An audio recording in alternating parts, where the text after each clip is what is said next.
Nglelimbang pangurbanan dalem.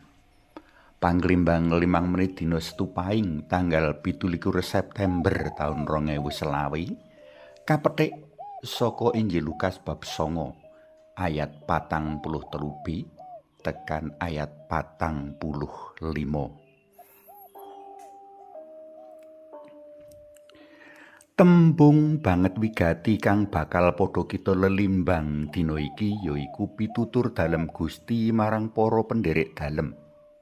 Mengkene pangandika dalem. Padha rungokna lan pigatekna kabeh tetembunganku iki. Putraning manungsa bakal diulungake marang tangane wong. Monggo kita cawisake diri minangka murid saengga bisa mirengake kanthi trewaca sarta migatekake kanthi jero alias nglelimbang kanthi wening.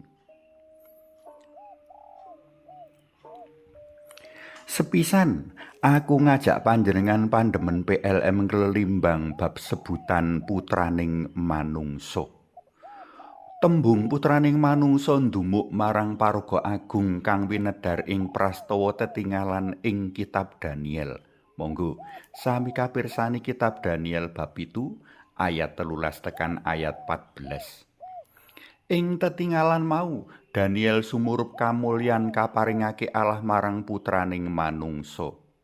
Ing waosan dina iki Gusti Yesus medhar jati diri dalem minangka sang putraning manungsa. Ing kene putraning manungsa bakal kaulungake marang tangane wong alias bakal nandhang sangsara. Liwat kasangsaran, sedo sarta wungu ing dina katelu, Gusti Yesus ya sang Mesias ya sang putraning manungsa tumuju kahanan kamulyan dalem. Dadi ora ana panandhang kang muspra kagem Gusti jer mujudake dalaning gayuh kamulyan.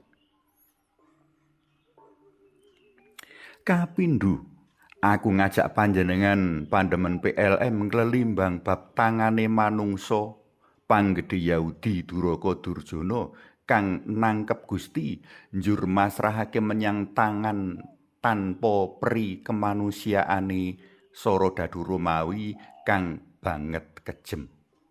Kanthi tangane manungsa, kanthi praupan wengis nuding Gusti Yesus nyamah Allah. Kanthi tangane manungsa napuk, njotos lan ngeret-eret Gusti Yesus kang kajiret mring ranti.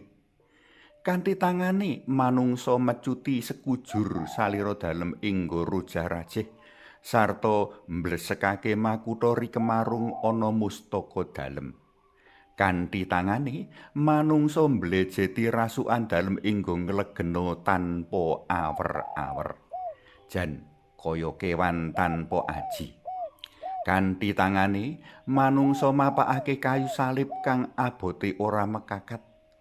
Kanthi tangane manungsa mantek telapak asta kekaro telapak suku karo njur njojoh lambung dalem migunakake tumbak.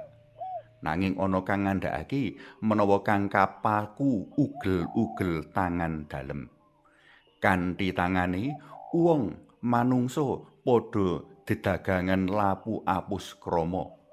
Para panggedhe Yahudi menehi dhuwit nyogok amrih para prajurit gelem apus krama. Dene kanthi tangane prajurit panjaga kubur nampa dhuwit sogokan saka para panggedhe Yahudi. Nanging tangane manungsa ora bisa nyandhek wungu dalem sarta mekra dalem menyang swarga. Para tresna PLM kinasih padha rungokna lan pigatekna kabeh tetembunganku iki.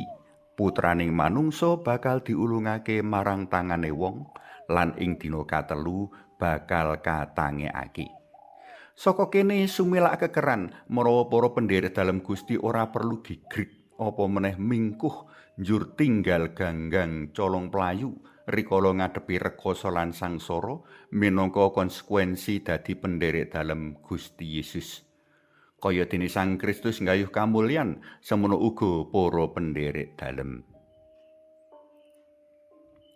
Suwawi sami munjuk, kunjung asma dalam yang Rama yang Putra duwin yang Roh Suci. Amin. Sang Kristus sang jinebatan kanthi panglimbang kawula mangertos karsa dalem Allah ingkang paduka emban. Kawula manjurung nyengkuyung karsa karya panebusan dalem. Sumangga kawula aturi tumindak, kawula bari tuhu nderekaken. Amin. Kunjung asma dalem yang Rama yang Putra duwin yang Roh Suci. Amin.